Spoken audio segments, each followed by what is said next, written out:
পাকের নেককার বান্দা, আল্লাহ পাকের নৈকট্য অর্জনকারী ব্যক্তিত্ব হযরত জুনায়েদ বাগদাদী রাহমাতুল্লাহ আলাইহি সি বিচের পাশে লক্ষ্য করে দেখে সমুদ্রের বিচের মধ্যে, সমুদ্রের বালির মধ্যে লক্ষ্য করে দেখে একজন মহিলা উরুর মধ্যে মাথা দিয়ে একটা যুবক ছেলে ঘুমিয়ে আছে, পাশে একটা বোতল পড়ে আছে।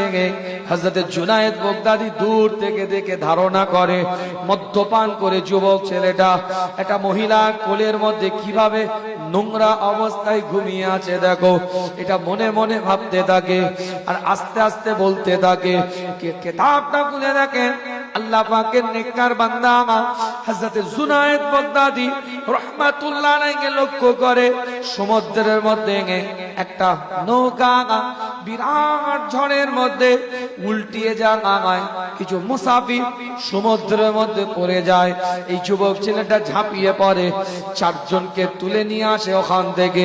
শেষ যখন মুসাফিরটাকে আগিয়ে গিয়ে বাঁচাতে যাবে, সমুদ্র কোল থেকে যখন তুলতে যাবে, জুনায়েদ বাগদাদীর দিকে তাকিয়ে বলে, আপনি তো বলছিলেন আমি খারাপ, আমি মদ্যপানকারী, আমি একজন বাজে, আমি তো এই অবস্থায়ও আমি ওই চারজনকে মুসাফিরকে সমুদ্র কোল থেকে তুলে নিয়ে আসলাম। একজন হাবুডুবু কাটছে, আপনি গিয়ে তাকে তুলে নিয়ে আসেন। জুনায়েদ বাগদাদী বলে, আমি সাঁতার জানি না, আমি পারবো না, তুমি আগে তাকে বাঁচিয়ে নিয়ে এসো, আমি তারপরে তোমার সাথে কথা বলবো। আল্লাহ পাকের হুকুমে যুবক ছেলে সমুদ্রের মধ্যে ঝাঁপিয়ে পড়ে যায়।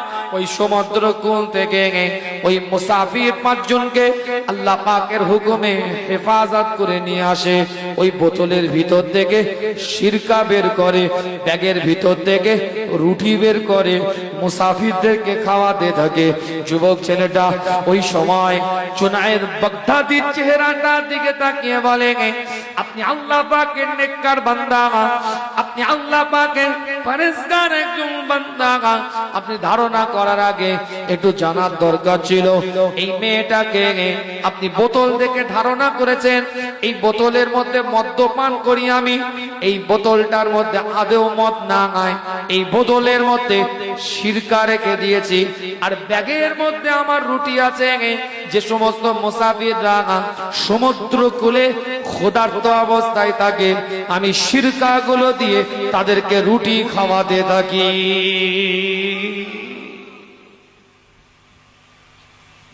জুনায়েদ বাগদাদী চমকে উঠেছে।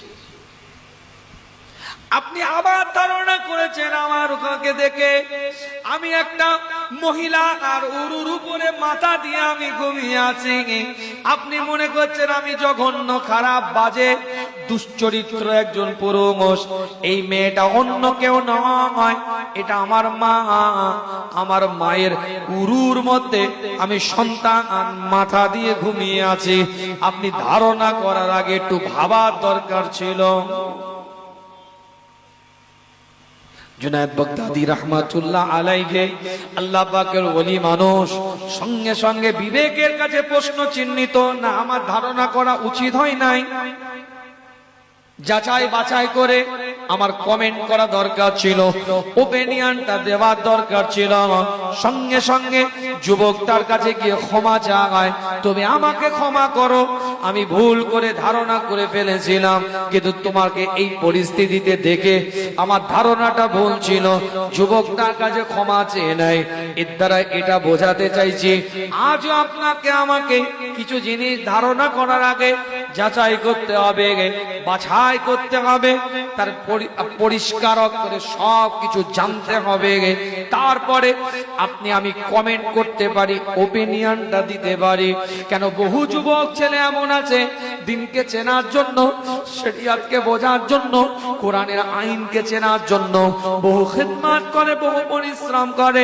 ভালো দিক এরকম আছে, আল্লাহ রাসূল এলান করে দেয়, পরিষ্কার করে লেখা আছে, তার জওয়ানি তওবা করদন কুওয়াতে পয়গম্বরে, জওয়ানি অবস্থা তওবাকে আমার আল্লাহ পয়গম্বরে দরজা দেন করে দেয়। যখন কোন যুবক ছেলে সিজদার মধ্যে মাথাটাকে নত করে দেয়, নয়, আল্লাহর দরবারে সিজদাতে লুটিয়ে যায়, মাথাটাকে নত করে দেয়, ওই যুবকটা সিজদাকে আমার আল্লাহ 70,000 গুণ বেশি সওয়াব দান করে দেয়।